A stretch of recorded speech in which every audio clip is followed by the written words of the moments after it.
Episode 13 की शुरुआत में हम रियो और सिंगो को साथ में देखते हैं। दोनों एक दूसरे की बाहों में होते हैं। रियो कहती है तुम मुझे ऐसे क्यों देख रहे हो। सिंगो कहता है कि मुझे ये सपना लग रहा है और हम दोनों अभी साथ में। रियो कहती है कि कोई सपना नहीं है, ये रियलिटी है। अभी मेरे हार्ट में बहुत गुदगुदी हो रही है। सिंगो कहता है कि ये मेरे साथ भी हो रहा है और ऐसा इसलिए हो रहा है क्योंकि हम प्यार में हैं। रियो कहती है कि प्यार कहना थोड़ा जल्दबाजी होगी, ये बहुत ही वियर्ड और अजीब सी फीलिंग है। सिंगो कहता है कि मैं तुमसे प्यार करता हूँ as a friend, as a my women. इन 30 सालों में ऐसा एक भी पल नहीं था जिस पल मैंने तुमसे प्यार ना किया हो। तभी रियो को अपने पेरेंट्स की आवाज सुनाई देती है कि बाहर मेरे पेरेंट्स आ गए हैं। बाहर हम रियो के मॉम एंड डैड को देखते हैं। वो डैड को डांट रही होती हैं और कहती हैं कि उनके पास एक मॉडर्न कैमरा भी था लेकिन तुम्हारे पास कुछ भी नहीं है, और कहती है तुमने मेरी बढ़िया पिक्चर्स भी नहीं क्लिक की। फिर दोनों लोग घर के अंदर आते हैं जहाँ वो रियो और सिंगो को साथ में देखते हैं। वो दोनों कॉमिक पढ़ रहे होते हैं, द प्रिंसेस। डैड पहले इन दोनों को शक की नजरों से देखते हैं। रियो के डैड सिंगो से कह रहे होते हैं कि ये तुम्हें रोमांटिक नॉवल पसंद है, ये तुम्हारे लिए अच्छी बात है। तभी मॉम सिंगो को घूरती हैं और फिर कहती हैं कि तुम्हारी शर्ट का बटन खुला हुआ। सिंगो ये सुनते ही हड़बड़ी में शर्ट का बटन बंद करने लगता है। मॉम सिंगो से कहती हैं कि अपने पेरेंट्स को बुला लाओ, हम यहाँ पर साथ में खाना खाएंगे। सिंगो कहता है ठीक है। इसके बाद सब साथ में खाना खा रहे होते हैं। सिंगो इनसे पूछ रहा होता है कि आपकी ट्रिप कैसी थी। सब कहते हैं कि अच्छी थी, अगली बार तुम और रियो भी साथ में आना। और कहती है वैसे हम इनके लिए लड़का और लड़की ढूंढ रहे हैं ताकि शादी कर सके।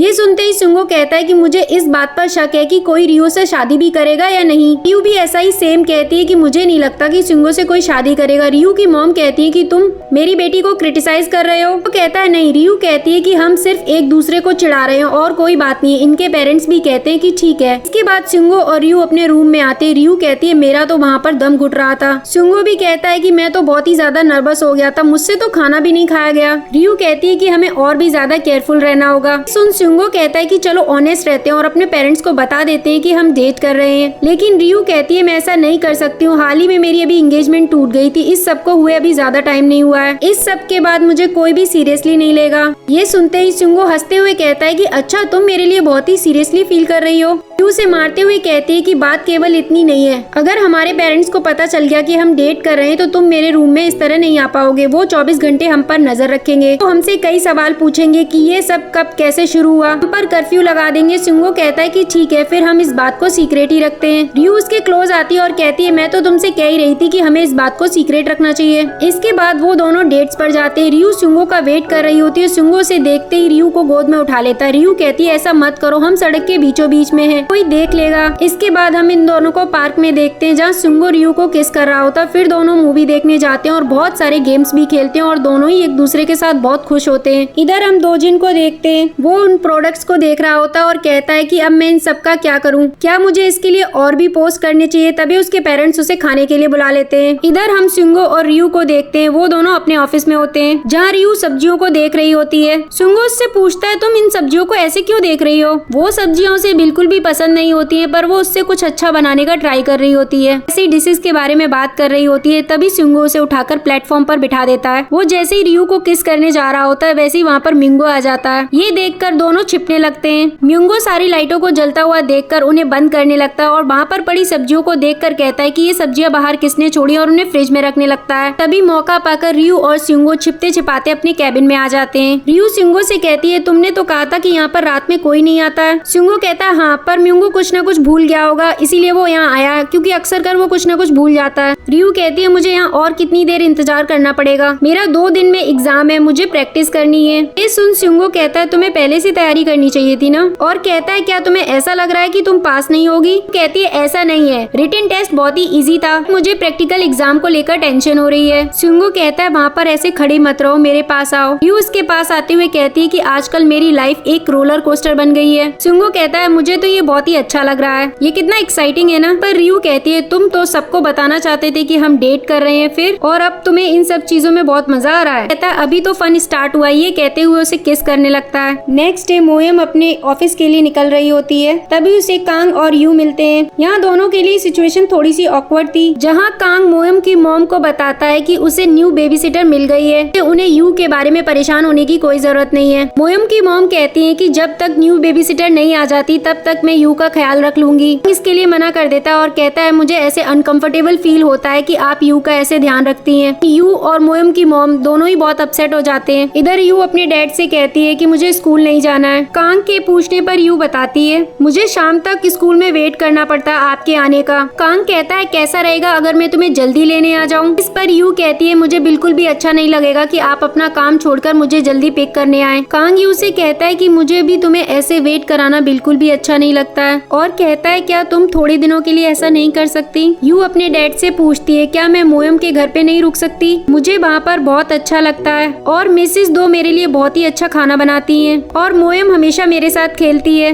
ये सुनते ही कांग कहता है कि मैं तुम्हारे साथ खेलूंगा, ये कितना ही मजेदार होगा और कहता है कि कैसा रहेगा इस वीकेंड पर हम बाइक राइडिंग पर चलें। ये सुनकर यू बहुत ही खुश हो जाती है। इसके बाद वो लोग स्कूल के लिए निकल जाते हैं। इधर रियू अपना एग्जाम देने आई होती है। इधर स्युंगो ऑफिस में लंच कर रहा होता है। तभी वहाँ पर म्यूंगो आ जाता है और उससे पूछता है क्या तुम किसी को डेट कर रहे हो, और कहता है आजकल तुम बहुत ही आराम से बैठकर खाना खाते हो, फ्रेंच नॉवेल्स पढ़ते हो और ठीक 6 बजे ऑफिस से चले जाते हो। पहले तो तुम ऐसे बिल्कुल भी नहीं थे। स्युंगो म्यूंगो को एक्सक्यूज देने लगता है और कहता है कि ऐसा कुछ भी नहीं है और कहता है तुम्हें तो पता ही है मैं हमेशा से ही ऐसा था। इधर रियू जैसे एग्जाम देकर बाहर आती है वहाँ पर स्युंगो ऑलरेडी उसका वेट कर रहा होता है। रियू कहती है कि तुम यहाँ पर क्या कर रहे हो। ये सुन स्युंगो कहता है मैं यहाँ पर अपनी गर्लफ्रेंड को कॉन्ग्रेचुलेट करने आया हूँ। ये कहते हुए उसे एक फ्लावर बुके देता है। फ्लावर लेते हुए रियू कहती है कि अभी मेरा रिजल्ट नहीं निकला है तो तुम अभी से मुझे कॉन्ग्रेचुलेट क्यों कर रहे हो। स्युंगो कहता है मैं रिजल्ट से ज्यादा प्रोसेस में बिलीव रखता हूँ। ये सुन रियू कहती है कि आजकल तुम बहुत ही ज्यादा नॉटी होते चले जा रहे हो। स्युंगो कहता है मैं अपने आप को बॉयफ्रेंड वाले मोड में अपडेट कर रहा हूँ। इसके बाद वो दोनों घर के लिए निकल जाते हैं। इधर लीना ऑफिस जा रही होती है तभी उसे दोजिन मिलता है। दोजिन उसे देखकर पूछता है क्या तुम कहीं जा रही हो। ये सुन लीना बहुत ही चिड़े हुए मूड से कहती है कि मैं एक बिजनेस ट्रिप पे जा रही हूँ, यहाँ से मैं सीधा ऑफिस जाऊंगी। ये सुन दोजिन कहता है इसीलिए तो मैं कहता हूँ कि ये जॉब वगैरह बहुत ही बेकार होती है और कहता है कि मुझे देखो मैं कितना फ्री और हैप्पी हूँ। लीना कहती है कि तुम्हारे लिए अनएम्प्लॉयड होना अच्छी बात होगी बट मैं ऐसा नहीं सोचती। ये सुन दोजिन कहता है कि मैं अनएम्प्लॉयड नहीं हूँ और मैंने अभी अभी एक नया काम करना स्टार्ट किया है और ऐसे ही वो अपने प्रोडक्ट के बारे में लीना को बताने लगता है। तभी लीना के हाथ से उसकी फाइल गिर जाती है जिसे दोजिन उठाते हुए कहता है कि तुम यहाँ पर काम करती हो, ये तो मेरे फ्रेंड की कंपनी है। लीना मिंगो का नाम लेती है और पूछती है मिंगो तुम्हारा फ्रेंड है। दोजिन फिर उसे स्युंगो के बारे में बताता है। तभी वहाँ पर स्युंगो और रियू आ जाते हैं। दोजिन रियू के हाथ में फ्लावर्स को देखकर कहता है कि तुम इन फ्लावर्स के साथ क्या कर रही हो। ये सुन स्युंगो बहाना बनाते हुए कहता है कि ये मैं अपने क्लाइंट के लिए लेकर आया था और इसने मुझसे छीन लिया। दोजिन कहता है कि अब तुम फ्लावर्स भी चुराने लगी हो लोगों से और स्युंगो से कहता है डोंट वरी मैं इसके बारे में मॉम को बताऊंगा। स्युंगो कहता है इसकी कोई जरूरत नहीं है। सबकी बातें सुनकर लीना रियू से पूछती है क्या तुम सिबलिंग्स हो। रियू लीना से कहती है मुझे ये बताते हुए बहुत ही एम्बेरसमेंट फील हो रही है कि ये मेरा छोटा भाई है। इसके बाद स्युंगो पूछता है कि तुम दोनों एक दूसरे को कैसे जानते हो। दोजिन उन्हें बताता है कि लीना उसके पुरानी जिम में आया करती थी। दोजिन स्युंगो से कहता है कि अब मैं यहाँ आ गया हूँ तो क्या तुम मुझे अपना ऑफिस दिखा सकते हो। इसके बाद दोजिन स्युंगो का ऑफिस देख रहा होता है। इधर लीना वो दोजिन का प्रोडक्ट देख रही होती है।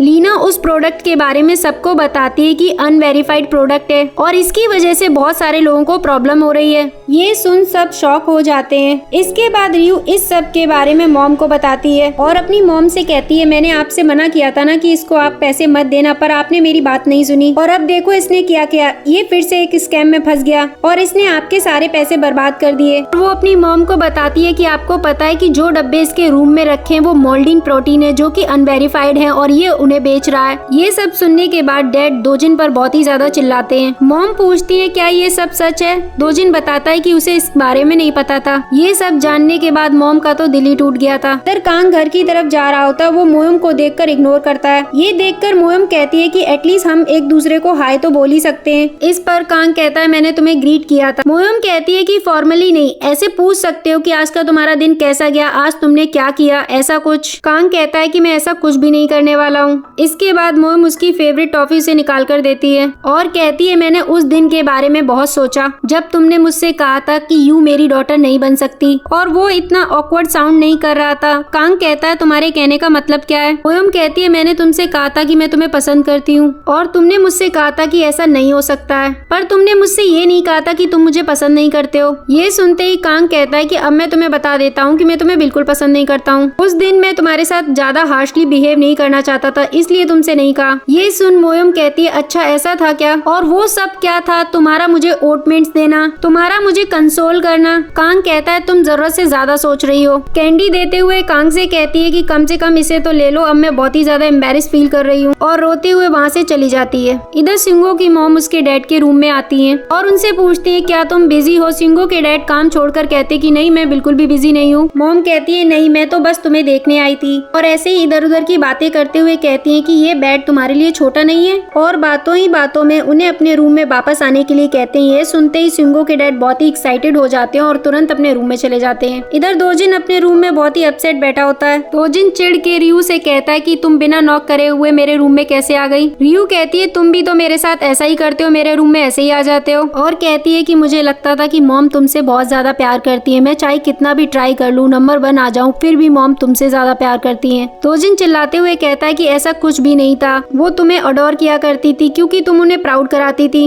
और तुम्हारी वजह से वो आज जी रही है। इसके बाद रियू दोजिन से कहती है कि मैं तुमसे 13 साल बड़ी हूँ और मैं अपने एक्सपीरियंस से कह रही हूँ, हर कोई स्पेशल नहीं हो सकता है और ज्यादातर लोग अपनी ऑर्डिनरी लाइफ जीते हैं, और ये मैं अपने लिए भी कहती हूँ। इसलिए ऑब्सेस्ड मत हो किसी और की तरह बनने के लिए, और वो करो जो तुम्हारे लिए वैल्यूएबल हो तुम्हारी लाइफ के लिए, इतना बहुत होगा। और कहती है मैं तुम्हें एक बात और बता दूं कि तुम वीक नहीं हो, और कहती है कि तुम्हें याद है कि तुमने ड्रम स्टिक के लिए मुझसे कितना झगड़ा किया था, और जब भी तुम बुफेस पे जाते थे तुम सारा खाना खा जाते थे। अब देखो पिछले 1 साल से तुम protein shake and chicken breast पे ही सर्वाइव कर रहे हो, और यही तुम्हारी विल पावर है। और मैं तुम्हें एज अ ट्रेनर काम करते हुए देखकर बहुत खुश थी कि तुम अपने काम को लेकर इतने डेडिकेटेड हो। ये सुन दोजिन बहुत ही इमोशनल हो जाता है। इन दोनों की बातें मॉम भी सुन रही थी, वो ये सुनकर बहुत ही ज्यादा खुश थी। तभी वहाँ पर डैड आ जाते हैं और मॉम उन्हें चुपचाप शांत कराकर नीचे ले जाती है।